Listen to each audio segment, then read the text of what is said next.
conversion therapy still is happening.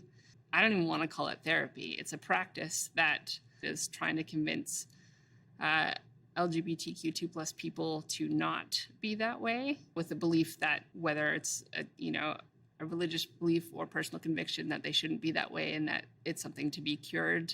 Obviously based on the presumption that there's something fundamentally wrong with us, and that we need to be cured. The premise is that you'll be happier because you'll be normal. The people who are pushing it have no right to try and tell someone, no, sorry, we are who we are. Leave us alone. Let us live our lives. It's a horrible way to make people feel less than. Instead of gay, you're going to be straight now. And we're going to try really hard to do that. Now let's just reverse that. You can't convert people to being inauthentic. To me, conversion therapy and the people that practice it are so out of touch with reality. It's the same way I didn't choose to be the color that I am. People can't choose who they innately love. Being queer, trans is a natural form of human diversity, and these therapeutic practices are incredibly harmful. There is nothing wrong with you as a gay individual, LGBTQ individual. I have no words to describe how dehumanizing, how disgusting it is that people are still out here debating if a person is okay to live as they are. I've seen how damaging it can be. It's so emotionally destructive.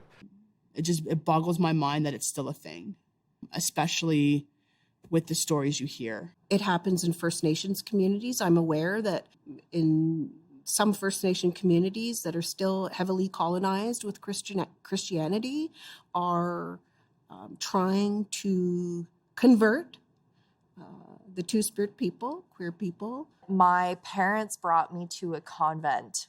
I was forced to sit with this priest who basically had me sit in front of him and told me that I would go to hell if I continued my lifestyle and if I continued to make choices the way that I did. So they sent me to therapy, and the therapist started off with just a lot of shouting, really. Why aren't you normal and things like that. But it progressed to sort of more aversive techniques. They brought in a group of girls who basically spent the hour ridiculing me and telling me how I was never going to be like any of them and things like that. And when none of that worked, they moved on to the electricity.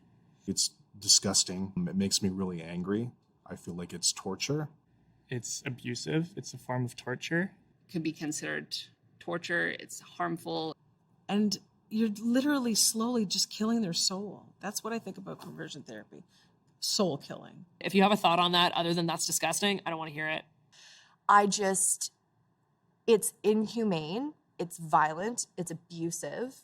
It isn't based in facts or any sort of science. There are people who are actively suffering because of these practices and who will continue to suffer because of the amount of trauma that they've experienced. There is no evidence whatever for its efficacy. It doesn't work. It has never worked. Anyone who would consider themselves doctors who practice conversion therapy, they're not doctors. There's no way in my mind that someone who believes in science could believe that conversion therapy is okay.